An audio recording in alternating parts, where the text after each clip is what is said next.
नमस्कार दोस्तों, technical skill knowledge channel में आपका स्वागत है। दोस्तों काफ़ी दिनों के बाद वीडियो आ रही है, तो इसके लिए माफ़ी चाहता हूँ। तो आज मैं जो टॉपिक है वो है अटेस्टेशन फॉर्म को कैसे फिलअप करना है, कहाँ पे आपको ये मिलेगा, कैसे आपने इसको डाउनलोड करना है और क्या सही तरीका है इसको भरने का। तो सबसे पहले आप इसको डाउनलोड करने पे गूगल में सर्च कीजिए BRO ग्रिफ अटेस्टेशन फॉर्म, तो फर्स्ट पे ही आपको यहाँ पे ये शो हो जाएगा। इसको आप डाउनलोड कर लीजिए। 151 KB का है और 7 पेजेस का है। ये फर्स्ट में ही आपको यहाँ पे शो करेगा। इसको डाउनलोड करके फिर आपको ये PDF डाउनलोड हो जाएंगे। यहाँ पे लिखा होगा border road organisation general reserve engineering force, date 18 जनवरी 1999। ये वाला आपको सामने इंटरफेस दिखेगा। यहाँ पे सबसे पहले आपने फ़ोटो लगानी है। याद रखें कि आपकी जो पासपोर्ट साइज़ फ़ोटो होती है वो नहीं लगानी है आपने। यहाँ पे लगानी है आपने 5 सेंटीमीटर इंटू 7 सेंटीमीटर वाली फ़ोटो। एक बड़ी फ़ोटो होगी, आपने बोल देना है फ़ोटोग्राफ़र को कि इतनी साइज़ की फ़ोटोग्राफ बनाए। और इसमें ये टोटल 7 पेजेस होंगे। बस यहाँ पे आपने फ़ोटो लगानी है और सबसे 1 पे आपका यहाँ पे आपका फुल नेम लिखना है। जैसे आपका कोई भी नाम है, जैसे सुमित कुमार है तो सुमित कुमार नंबर 1 पे लिखेंगे। दूसरे पे आपने अपना परमानेंट एड्रेस लिखना है, जैसे विलेज हो गया, फिर पोस्ट ऑफिस हो गया, फिर आपकी तहसील हो गई, फिर थाना भी लिखना है इसमें आपने। ठीक है, थाना का ऑप्शन दिया है, ये देख सकते हैं थाना, जो आपका थाना है, चौकी है आपकी। फिर यहाँ पे डिस्ट्रिक्ट, फिर आपका स्टेट और फिर पिन कोड। वैसे ही आपने यहाँ पे डू करके नहीं लिखना है या सेम करके नहीं लिखना है। यहाँ पे आपको थर्ड में परमानेंट एड्रेस में आपको पूरी अपनी सेम डिटेल यहाँ पे लिखनी है। सेम या डू करके नहीं लिखना है, पूरी दोबारा से विलेज, पोस्ट ऑफिस और तहसील और थाना और डिस्ट्रिक्ट और स्टेट लिखनी है दोबारा से। यहाँ पे आपको एक बात ध्यान रखनी है कि जो पहला पेज है उसमें एक और यहाँ पे आना था कॉलम, वो है नियरेस्ट रेलवे स्टेशन। तो आपने जो भी PDF है उसमें ये नहीं आ रहा है, तो आपने पेन से खुद ही यहाँ पे इसके परमानेंट एड्रेस के नीचे नियरेस्ट रेलवे स्टेशन लिख लेना है। अपने ब्लैक पेन से हेडिंग दे लेनी है और वहाँ पे लिख देना है आपने जो भी आपका नियरेस्ट रेलवे स्टेशन होगा। ये एक काफ़ी इंपॉर्टेंट है। तो ये आपने खुद ही पेन से नीचे थर्ड कॉलम के नीचे कोई पॉइंट नहीं लिखना है, सीधा ही लिख देना है नियरेस्ट रेलवे स्टेशन और जो भी आपके नियरेस्ट एक्सप्रेस रेलवे स्टेशन है उसका नाम लिख देना है। फिर आ जाते हैं दूसरे पेज पर। अगला जो सेकंड पॉइंट है, अगर आप कहीं 1 साल से ज़्यादा रहे हैं या बाहर रहे हैं, जैसे इंक्लूड पाकिस्तान या कहीं और भी आपने कहीं मोर देन 1 ईयर तो आप रह चुके हैं, तो वहाँ पे उसका एड्रेस लिखना है, लेकिन इसको ज़्यादातर इसको ब्लैंक ही कीजिएगा। फिर यहाँ पे है give details of the flowing 5th point. सबसे पहले अपने फादर का नेम आएगा यहाँ पे आपका, यहाँ पे आपका फादर का नेम लिख देना। यहाँ पे फादर के नीचे फादर का नेम आ जाएगा। फिर नेशनलिटी में आपका यहाँ पे इंडियन आ जाएगा। फिर प्लेस ऑफ बर्थ में जहाँ आपके पिताजी का जन्म हुआ है वो प्लेस ऑफ बर्थ में लिख दीजिएगा। फिर ऑक्यूपेशन क्या है, आप अगर कुछ काम करते हैं तो कहाँ काम करते हैं उसका पूरा डेस्टिनेशन लिखना है और एड्रेस लिखना है कि किस पोस्ट पे हैं वो लिखना है और किस जगह नौकरी करते हैं, पूरा एड्रेस यहाँ लिखना है। फिर आप यहाँ पे प्रेजेंट पोस्टल एड्रेस और यहाँ पे परमानेंट होम एड्रेस लिखना है इन दोनों कॉलमों में। फिर मदर का भी सेम, उनका मदर के नीचे नाम, फिर नेशनलिटी में इंडियन, प्लेस ऑफ बर्थ कहाँ जन्म हुआ है, फिर ऑक्यूपेशन क्या करते हैं और वही यहाँ पे सेम एड्रेस और परमानेंट एड्रेस। फिर अगर आपसे छोटा कोई भाई है या बहन है तो उसकी डिटेल लिख सकते हैं, बड़े की डिटेल नहीं लिखनी है। जैसे किसी की शादी होगी है, बहन की, भाई की शादी होगी है, जो आप पे डिपेंडेंट है उनका ही नाम आएगा यहाँ पे, और आपसे छोटे हैं उनका ही नाम आना है। बड़े हैं, आपसे शादी नहीं हुई है, तब उनका नाम नहीं आएगा, क्योंकि यहाँ पे साफ दिया है ब्रदर स्मॉल या सिस्टर स्मॉल। ठीक है। अगला पॉइंट है, थर्ड पॉइंट है, आगे है, अगर आपका कोई भाई बहन कोई बाहर स्टडी कर रहा है तो यहाँ पे उसकी डिटेल लिखनी है। मेरे को लगता नहीं कि कोई बाहर पढ़ रहा होगा, तो यहाँ भी आपने इसको लाइन मार देनी है, हर पॉइंट पे खाली छोड़ना है ये। फिर 6th पॉइंट है नेशनलिटी, यहाँ पे इंडियन आ जाएगा आपकी। अगला पॉइंट है 7वां, डेट ऑफ बर्थ आ जाएंगी। प्रेजेंट एज क्या है आपकी वो आपने निकाल लेनी है, 23, 24, 25 साल वो लिख देनी है सीधा।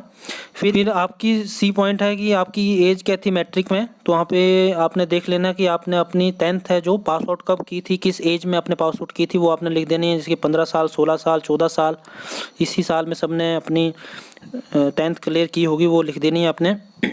फिर अगला पॉइंट है 8 पॉइंट, प्लेस ऑफ बर्थ, कहाँ आपका जन्म हुआ है और कौन से डिस्ट्रिक्ट में हुआ और कौन से स्टेट में हुआ वो आपने यहाँ पे मेंशन कर देना है। इसके बाद है B point, district and state to which you belong, कहाँ कौन सा डिस्ट्रिक्ट आप किस स्टेट से बिलोंग करते हैं, कौन से डिस्ट्रिक्ट से बिलोंग करते हैं वो लिख देना है। और सी पॉइंट है कि आपके फादर किस डिस्ट्रिक्ट और स्टेट से बिलोंग करते हैं, तो वो मेरे को लगता है सेम ही होगा, तो वो आपने भर देना है। फिर आपका 9वां पॉइंट है योर रिलीजन, जैसे आप क्या हैं, हिंदू हैं, सिख हैं, वो आपने भर देना है। फिर आगे है अगर आप ओबीसी एससी से आते हैं तो आपने यहाँ पे एस करना है, अगर आप जनरल कैटेगरी से हैं तो आपने यहाँ पे नो करना है।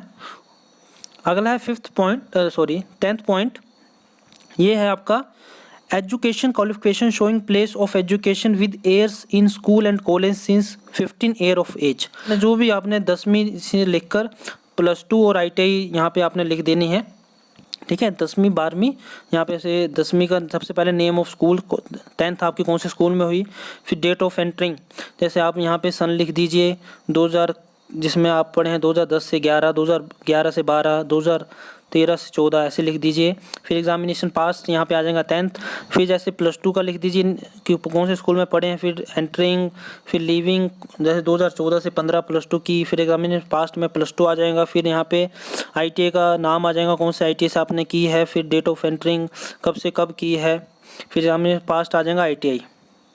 अगला पॉइंट है ये है अगर आप कोई जॉब कर रहे हैं सेंटर या स्टेट की गवर्नमेंट या अगर प्राइवेट है, अगर आपने एप्लीकेशन फॉर्म में अपना लगाया हुआ है तो आप यहाँ पे फिलअप कर सकते हैं, वरना आप इसको भी नील छोड़ सकते हैं।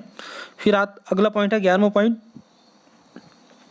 ये अगर हैव यू एवर अरेस्टेड, ये सब आपका देख लो, अगर ज़्यादातर सबका नो ही आएगा तो ये सब नो टिक करके साइड में आपने नो लिख भी देना है, ठीक है। नो लिख भी देना है यहाँ पे साइड में, नो लिख के सब में टिक भी कर देना नो में, ये सारे नो ही आएंगे। अगर किसी ने केस कुछ हुआ है तो वो यस करे, अगर केस कुछ सबका ओके है, सब ठीक है, तो सबका नो करके उन्हें नो लिखना भी है, टिक करके नो लिखना भी है और इसको भर दें पूरा।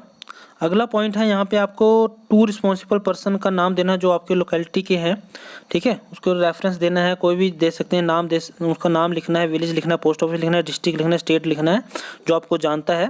वेरिफिकेशन के दौरान ये आपको पूछा जा सकता है, जब आते हैं वेरिफिकेशन घर में होती है। यहाँ पे आपके सिग्नेचर होंगे, प्लेस होगा जहाँ से आप फॉर्म भर रहे हैं, डेट होगी जब आप फॉर्म भर रहे हैं। यहाँ पे बताया आइडेंटिफिकेशन ऑफ सर्टिफिकेट, आप किससे इसको अटेस्टेड करा सकते हैं, गस्टेड ऑफिसर से करा सकते हैं, तहसीलदार से करा सकते हैं, SDM से करा सकते हैं, हेडमास्टर से करा सकते हैं जो आपके स्कूल का है, जो BDO से करा सकते हैं। तो ये ऑफिसर के नाम बताएं जिससे आप अपनी जो फर्स्ट में आपको मैंने दिखाया था यहाँ पे जो अपनी फर्स्ट फ़ोटो लगानी है, ये अटेस्टेड होनी है आपकी गस्टेड ऑफिसर से। और इसके बाद ये पेज है, इसमें एक राउंड सील लगेंगी, जिससे भी अटेस्टेड कराएं पहले उससे पूछ लें कि उसके पास राउंड सील है कि नहीं।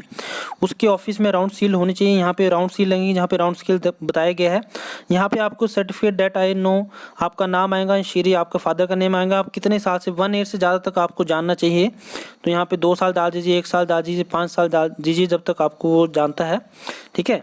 फिर यहाँ पे उसकी राउंड सील लगेंगी, यहाँ पे उसकी स्टैंप लगेंगी सिग्नेचर में और उसके साइन होंगे, और नीचे वो अपना डेजिग्नेशन बताए कि क्या वो प्रिंसिपल है या क्या है, SDM है।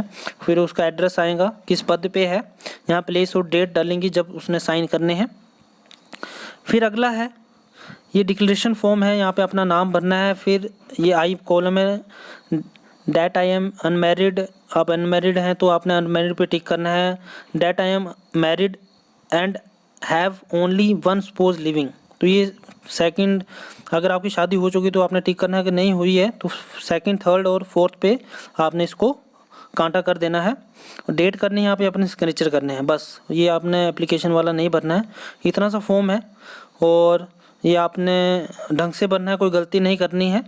और इसकी आपको 6 कॉपी चाहिए और 1 ओरिजिनल, तो मैं तो ये बोलूँगा सबको कि आप सातों ही अपनी ओरिजिनल बना के लेके जाएँ, जिससे क्योंकि फ़ोटोकॉपी में आपको हर एक पेज पे गस्टेड ऑफिसर से साइन कराने पड़ेंगे, लेकिन आप ओरिजिनल बनाओगे तो आपकी 2 ही जगह पे साइन होंगे, एक आपके पहले पेज पे और एक आपके 6ठे पेज पे। तो इस बात का ध्यान रखिएगा, जैसा आपको सही लगे वैसा आप करिएगा। और आपने एक नेफ्ट फॉर्म लेके जाना है और एक एनपीएस फॉर्म लेके जाना है। अगर उसके बारे में भी आपको जानकारी चाहिए तो मेरे को कमेंट बॉक्स में कमेंट करके बता सकते हैं। धन्यवाद।